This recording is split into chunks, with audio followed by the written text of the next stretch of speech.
السلام علیکم ورحمۃ اللہ وبرکاتہ۔ سیرت النبی کڈز سیریز میں خوش آمدید۔ تو چلتے ہیں بچوں آج کی کہانی کی جانب۔ شام کے شہر بصرہ میں ایک چھوٹا سا گرجا گھر تھا۔ وہ شہر سے بالکل الگ تھلگ ایک تجارتی گزرگاہ کے اوپر واقع تھا، اور اس کے اندر ہر وقت ایک راہب اللہ کی عبادت میں مشغول رہتا۔ یہ عبادت گاہ کبھی بھی کسی راہب سے خالی نہ رہی تھی۔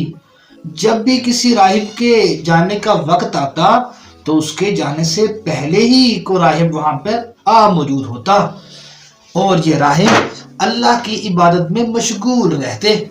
ان کے پاس دنیا کی بہت سی معلومات تھیں۔ ایک دن راہب اللہ کی عبادت میں مشغول تھا کہ ایک قافلہ وہاں سے گزرا۔ قافلے کو دیکھ کر ہی راہب ایک دم چونکا اور وہ بہت حیران ہوا۔ اس نے دیکھا کہ قافلہ جب چلتا ہے تو بادل کا ایک ٹکڑا اس قافلے کے اوپر سایہ کرتا ہے، اور جب وہ قافلہ رک جاتا ہے وہ بادل کا ٹکڑا بھی رک جاتا ہے۔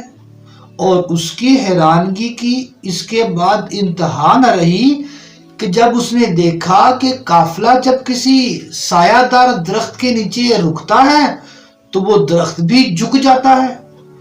اس نے دیکھا، اس نے سوچا کہ اس قافلے میں ضرور کوئی عظیم شخصیت ہے جس کی وجہ سے یہ تمام مشاہدات جو میں نے کیے ہیں یہ وقوع پذیر ہو رہے ہیں۔ اس نے ایک منصوبہ بنایا۔ اس نے تمام قافلے والوں کی دعوت کی اور سب لوگوں کو باری باری اچھی طرح ملا اور غور غور سے دکھنے لگا، لیکن اس کو وہ نشانیاں جو اس عظیم شخصیت میں ہونی چاہیے تھی کسی میں نظر نہ آئیں۔ اس نے قافلے والوں سے پوچھا، کیا سب لوگ کھانا کھانے آ گئے؟ تو قافلے والوں نے بتایا کہ ایک نوجوان کو ہم قافلے میں مال و اسباب کی حفاظت کے لیے چھوڑ آئے ہیں، وہ نہیں آیا، باقی سب آ گئے۔ تو راہب بہت ناراض ہوا کہ آپ اس بچے کو کیوں چھوڑائے، اسے بھی لے کر آئیں۔ تو جب وہ نوجوان کھانا کھانے کے لیے راہب کے گرجا گھر پہ آئے تو راہب نے وہ تمام تر نشانیاں ان میں پا لیں جو عظیم شخصیت میں تھیں۔ وہ جان گیا تھا کہ یہ بچہ ہی آنے والے وقت کا نبی ہے، اور اس نے حضور اکرم صلی اللہ علیہ وسلم کے پاس جا کر ان سے سوال و جواب شروع کر دیے اور ان سے مختلف قسم کے سوال کرتا رہا۔ آپ صلی اللہ علیہ وسلم جواب دیتے رہے۔ اب تو اس کو پورا یقین ہو گیا کہ یہی وہ بچہ ہے جس کی وجہ سے قافلے پر تمام برکات ہو رہی تھی۔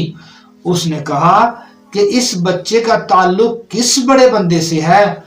تو حضرت ابو طالب آگے بڑھے، انہوں نے کہا یہ کمسن میرا فرزند ہے۔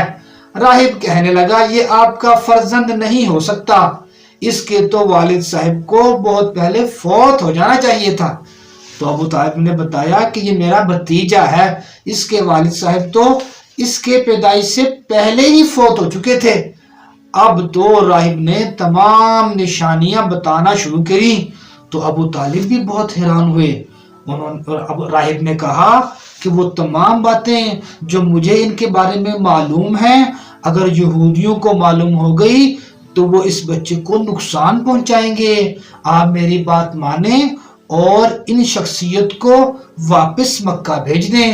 ابو طالب نے بھی ان کی بات مانی اور چند غلاموں کی معیت میں آپ صلی اللہ علیہ وسلم کو واپس مکہ بھیج دیا۔ تو حضور اکرم صلی اللہ علیہ وآلہ وسلم کے ساتھ آگے کیا معاملات ہوئے یہ جاننے کے لیے اگلی ویڈیو تک کے لیے اجازت دیجیے۔ اللہ حافظ۔